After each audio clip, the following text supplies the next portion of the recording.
Thank you so much. So great to be here with all of you. Thank you, Richard, to everyone who made it possible for me to be here. Bob and Shannon, great friends of mine, for making that call. There's a great friend sitting here, Susie, from Florida. Where in Florida are you? Fort Myers. So grateful. I'm just so glad to be here. And like I said in the break, I sing that song as a love song from Spirit to me, or whatever you believe in. There's nothing I wouldn't do to make you feel my love, to let you know that you are worthy and enough. And yet, if you're anything like me, sometimes life has happened and that truth has not made its way into your heart and your being and your knowing. And so today I'm going to talk about when the shift hits the fan. What happens when the shift hits the fan? And there are two kinds of shifts that I want to talk about. I want to talk about the kind that we're asking for, those things that we're calling in. We're saying, oh my God, I really want this in my life. I want the love of my life to show up. A lot of money, that perfect job, whatever it is. That's one shift. And then there's the ones we didn't ask for, like a pandemic, illness, sudden death of a loved one, political things, name it. They're the things we didn't ask for. And so the first shift, the one that we asked for, we're calling it in, we're writing it down, we're manifesting, we're praying, and it shows up finally. And what happens? I'm an interactive person. I'm gonna guess that you're an interactive as well. So what happens when that thing shows up? What are some things that you end up feeling? Yell it out. Fear. I want more. Excitement. Disappointment. Gratitude. Happy. Wow. Yeah, unworthy. Most of the time, fear kicks in. It's here, but I'm used to what I had, and I don't know what to do with this thing that's just shown up. I don't feel worthy. I'm waiting for the other shoe to drop because it can't come by itself and just be a gift and a blessing in my life, right? Humans are so funny. I want that, it's here. Uh-oh, I'm really afraid of that. Maybe I don't want that. And Abraham Hicks says this too, because there have been times that I have prayed for things and they've shown up and I've realized that doesn't fit, right? And so like Abraham Hicks says, I get to find out what I do want and what I don't want. Anybody listen to Abraham Hicks? Yeah, okay. That one end of the stick and the other end of the stick. Yeah. And so if it shows up and it is something that I want and it does align, it is mine to do, to have the courage to walk through the fear that then shows up often. That is mine to do. And that's why I practice meditation. That's why I practice the things that I practice. I have a good friend that says practice makes progress. And so when I'm practicing those things, when the fear kicks in, I can practice them without thinking about it so that I can step through the fear. Because one of my favorite New Millennium authors, Brene Brown, says, you cannot have courage and comfort at the same time. Well, darn. I don't get to be comfortable and courageous. I have to get a little uncomfortable. And so there's this thing called metamorphosis that happens. And I think that I sent a slide in. They asked me for a script, and here's the thing. I'm just sort of on the fly kind of person, so I don't even know what was written there. It says, any transition serious enough to alter your definition of self-will require not just small adjustments in your way of living and thinking, but a full-on metamorphosis. So when I'm calling something into my life, I have to be willing to transform with that thing when it shows up, to have the courage to walk through the fear. I didn't plan to be a speaker standing on these stages. My life journey did not set me in this direction. My life journey was being trafficked as a child for 7 years. That's what I gave the TED Talk about. My life journey was not to be on a stage in a spiritual center singing songs of love and giving messages of inspiration and hope. My journey led me through addiction, led me to jail, led me to some choices that were hurtful. Yeah. I never thought I would be here. But that light, that fire, it was calling me forward. I just didn't know it. And so the shift that I'm talking about right there is the kind I didn't plan on. It's not the kind I prayed for. The same way I don't think any of us prayed for a pandemic almost 4 years ago. And yet it showed up. And how do we handle those things when they show up? And so when the first shift shows up, the kind that we're asking for changes in our world, in our country, right? Who here wants world peace? Yeah. Who wants to see the dividing line go away? No more separation, right? And yet in the midst of those changes, we have to have the courage to step up and be the love, to be the light, to be the voice. And I want to say something, being the voice does not mean being passive or a doormat. Just need to make that clear. And yet sometimes those changes show up and we get caught, or I get caught in the dividing. I get caught in the us and them. And so I have a video that I want to show you that is about what if I show up and I can just be the love when those kind of shifts happen. The ones that I'm asking for that are still hard, that still require a lot of courage from me. Can I show up with love? Because I never know who might be watching, who I might be setting an example for. And everyone might look at me and think I'm crazy. Can I still stand in my truth, in my power, in my alignment within that? And so I want to share this video with you that is about showing up with love.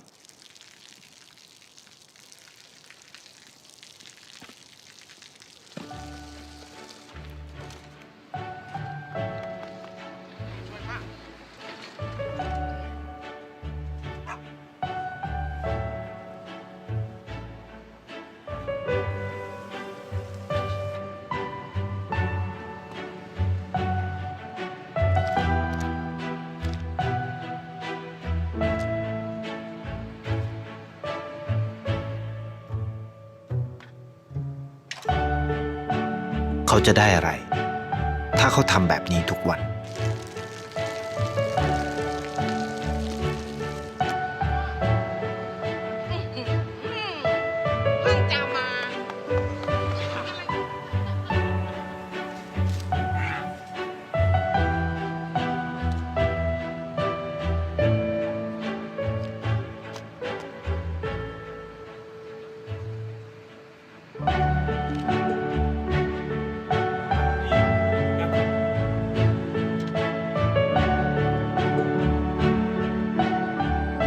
เขาจะไม่ได้อะไรเลย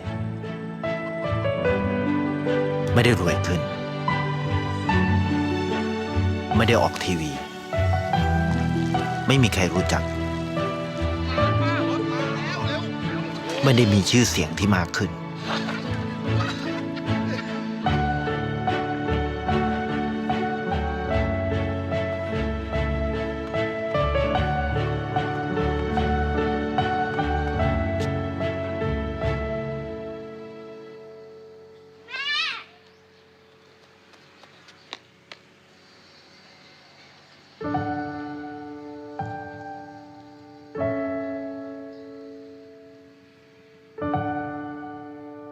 ราะสิ่งที่เขาได้คือได้แค่ความรู้สึก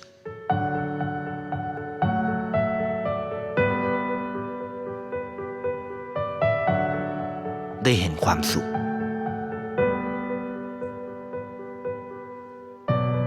ได้เข้าใจ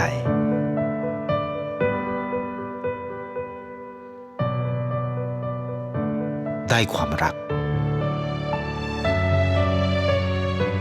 ได้ในสิ่งที่เงินซื้อไม่ได้ได้โลกที่สวยงามกว่าเดิม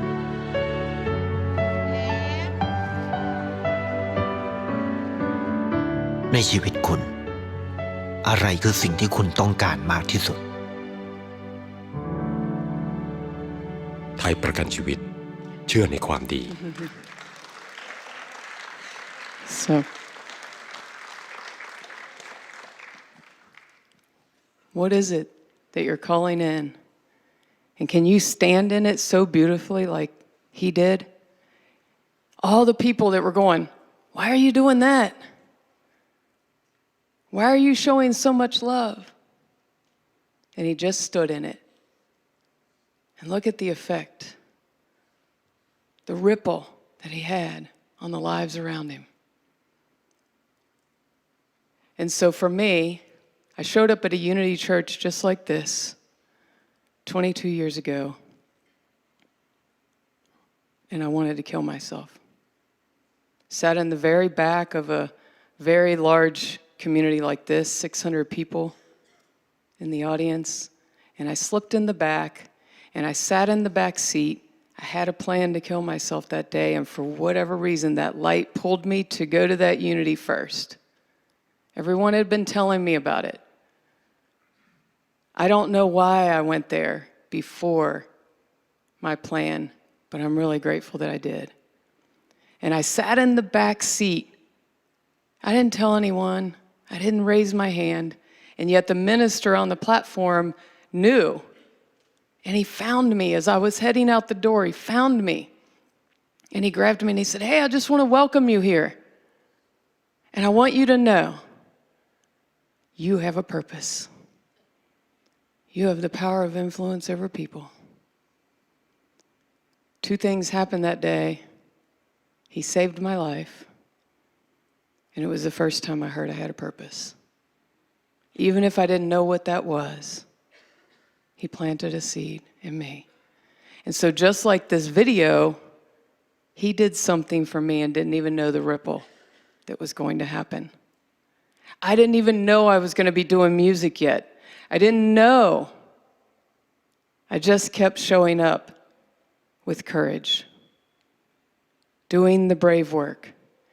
And for that 22 years until now, I have been showing up and stepping in and stepping through with courage, with the use of the things that I've learned here and all the books that I read and the practices and the community. The people around me that hold me up when I can't hold myself up, and that let me hold them up as well. And I get to continue to practice doing my healing. And so I want to talk about the shifts that we don't expect. My shift that I didn't expect, first of all, was that childhood. I didn't expect it. Now, I can already hear some of you going to that deeper philosophical level of, yeah, Kim, we all choose our path before we come here. All of that. And that's all fine. And yet, I don't believe that I chose specific details of my path. I don't believe I chose that. And so it showed up, and how I respond to how it showed up is really what's important. And so I want to tell you a story about a shift that hit my fan in 2021. In 2021, I had been doing all of these years of work, self-work and healing and empowerment. I could finally look people in the eye. I found my purpose, doing music, and this message thing, and everything else just opened up within that purpose. And I've just continued to step in it. And I found it, and I was feeling really good. I got asked to be the part-time spiritual leader at my home unity, the one where I sat in the back seat ready to kill myself. Now I'm the part-time spiritual leader there. All of this stuff is happening, amazing things. And so I decide at the beginning of 2021, I'm going to empower myself even more within my healing from my childhood by giving a TED Talk, or at least auditioning to give a TED Talk. And so I started the process of auditioning for TEDx Cincinnati. You have to go through 4 rounds when you audition. And so I made it through the first out of 500. Then I made it through the second. Then we do the third in-person audition, which is like 25 people. And in May of 2021, I get the amazing phone call. You made it to the top 10. You're going to give a TED Talk in October.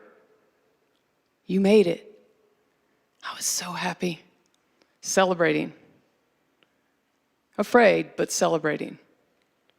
Because someone who comes through trafficking doesn't normally stand on stages and talk about it. Even if you get out of that life, you don't talk about it because you're told you'll be killed if you do. And so when I found my voice and my empowerment, I decided part of my purpose was to give voice for all those who can't. And it was another reason why I wanted to give the TED Talk. And so I was so excited, May of 2021, I'm so excited, yay, I get to give the TED Talk in October. Then in June, I get the phone call from my doctor. You have ovarian cancer. It's really serious. I had a 16-pound cyst in my abdomen and a 4-inch mass on my left ovary. You have to have surgery as soon as possible, Kim. That's a shift I didn't ask for. How do I handle it? And so the first thing I did, I was afraid. And I talked about the fear for a couple of days.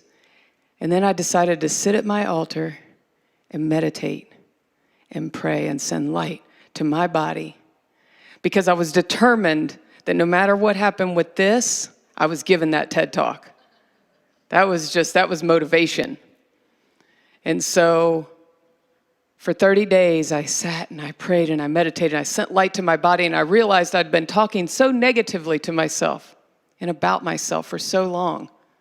And my body was listening, and it was responding. And so I did that, and I just sent light and love, and I accepted. And so on September 20th of 2021, I had this surgery. I have a 12-inch incision where they removed the cyst, complete hysterectomy.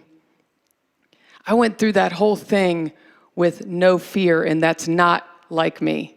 I am afraid of medical procedures, and they did a lot of things to me, and the whole time I was at peace. That spoke volumes to me about the work and what was going on. So I have the surgery, and I go to see my oncologist a few weeks after surgery. The 4-inch mass was a 1/2 inch. Stage 1. Unheard of with ovarian cancer. Unheard of. And I'm not saying this miracle was granted just to me. I'm just grateful for the miracle that happened. And I do believe that the fact that I sat and sent so much love to myself made a difference. And so then 30 days after that surgery, I stood up and I gave a TED Talk about my childhood. I did both of those things on full moons, which are releasing times. Absolutely healing and life-changing. You can't go through something like that and come out the other side feeling like the same person. And so I want to invite you to think about any of the times in your life where a shift has happened that you weren't expecting, and how it changed you. How it changed you from the inside out. Because I'm about to share a song with you that I wrote 3 weeks after giving that TED Talk. Because when I went into that experience, I was a different person than I came out on the other side. I felt like my cells had been rearranged. My DNA was different because I wasn't the same person. And that's a shift in itself. Embracing the new version of who I am when these things show up. And so, you know, you go into the bridge of a song and it kind of sounds a little different, but and then you go back to the melody of the original song. Well, for me, I went into the bridge of a song and I came out with a new song. And so I want you to listen to this song that I wrote just a few weeks after my surgery and think about the new song in your life, the shifts that have happened for you. What is the melody of your soul?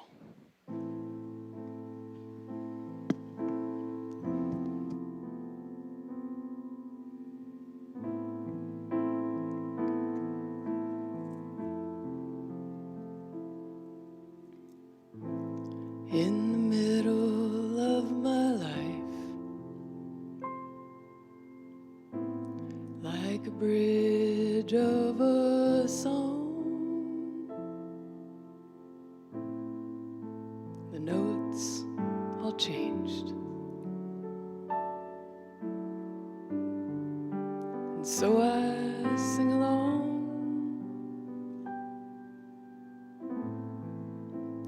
It was like a song I knew from long ago. Melody of my soul.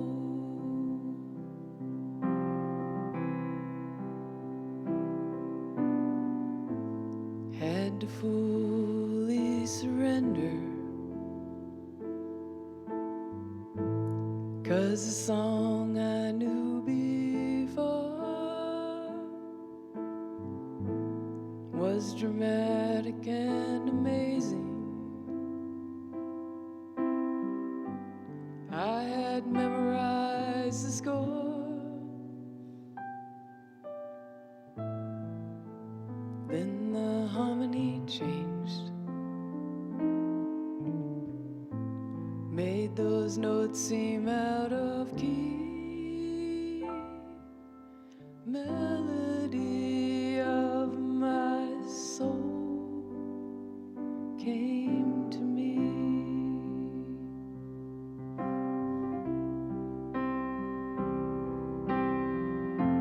I didn't try to fight it. I let the new song in. Notes rising from my cells, pouring through my skin.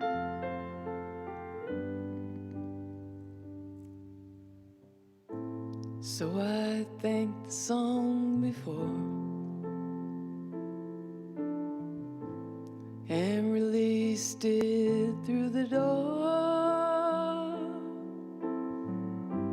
Here I stand as I tremble.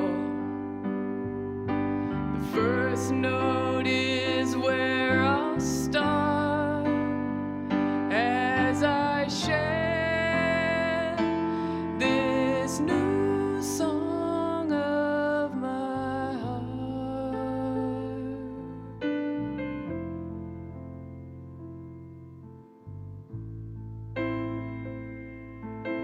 Think about the new song of your soul.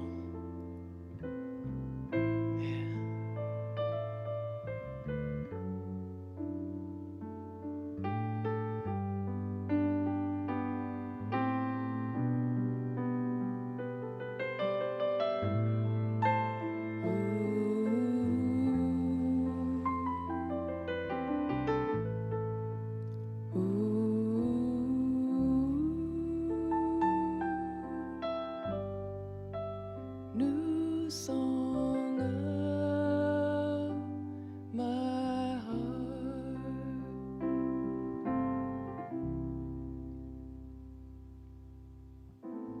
In the middle of my life, like a bridge of a song, the notes have changed.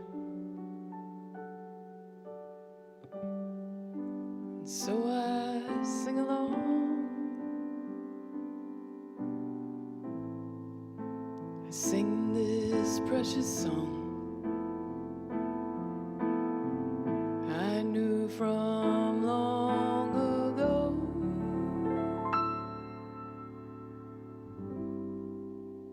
Melody of my soul.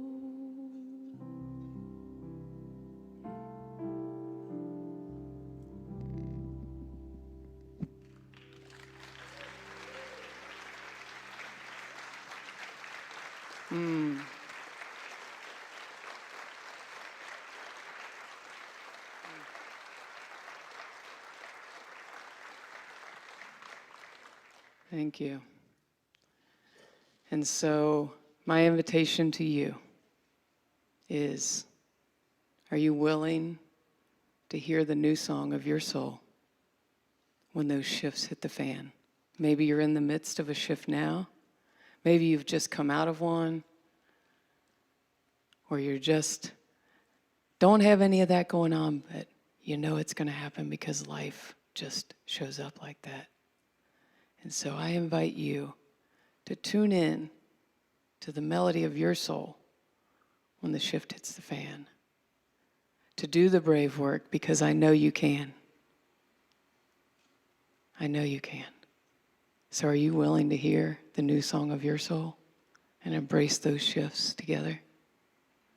That's how we heal the world.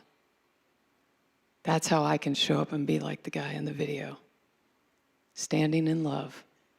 But I can't do that if I haven't embraced who I am and where I am in my life now, and every step that brought me here. And so I invite you to listen to the song of your soul. Embrace that melody. I am so grateful and so blessed. Thank you.